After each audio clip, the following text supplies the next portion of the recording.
ಸಂಗೀತ ಕಲಿಯೋಕ್ಕೆ ಅಭ್ಯಾಸ ಮಾಡಿದೆ. ಆಮೇಲೆ ಅವ್ರ ಹತ್ರ ಒಂದು 2 ವರ್ಷ ಅಭ್ಯಾಸ ಮಾಡಿದ್ದೀವಿ. ಮತ್ತು ನಮ್ಮ ಗುರುಗಳು ಆಂಧ್ರ ತಿರುಪತಿಯಿಂದ ಅಲ್ಲಿ ರಮಣಯ್ಯಗಾರು ಅಂತ ಅವ್ರ ಹತ್ರ ಒಂದು 4 years ಅಲ್ಲಿದ್ದೀವಿ. ಆಮೇಲೆ ಅಲ್ಲಿಂದ ಬೆಂಗಳೂರಿಗೆ 2007 ಇಲ್ಲಿ ಶಿಫ್ಟ್ ಆಗಿದ್ವಿ ಆಂಧ್ರದಿಂದ. ಆ್ಯಕ್ಚುಲಿ ಇಲ್ಲಿ ನಾವು ಸುಮಾರು ಒಂದು 10 ವರ್ಷದಿಂದ ಇಲ್ಲಿ ರೆಗ್ಯುಲರ್ ಬರ್ತಾ ಇದ್ದೀವಿ. ಹೌದೌದು.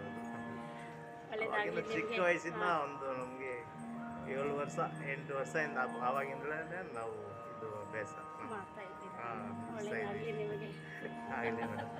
ನೀವು ಕೂಡ ಅಷ್ಟೇ, ನಿಮಗೂ ಒಳ್ಳೇದಾಗಲಿ. ನೀವೆಷ್ಟು ವರ್ಷದಿಂದ ಮಾಡ್ತಾ ಇದ್ದೀರಾ ಇದನ್ನು?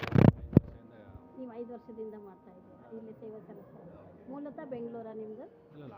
ಆಂಧ್ರನೇ. ನಿಮ್ಮದು ಕೂಡ ಆಂಧ್ರನೇ. ಓಕೆ, ನಿಮಗೆಲ್ಲ ಒಳ್ಳೇದಾಗಲಿ.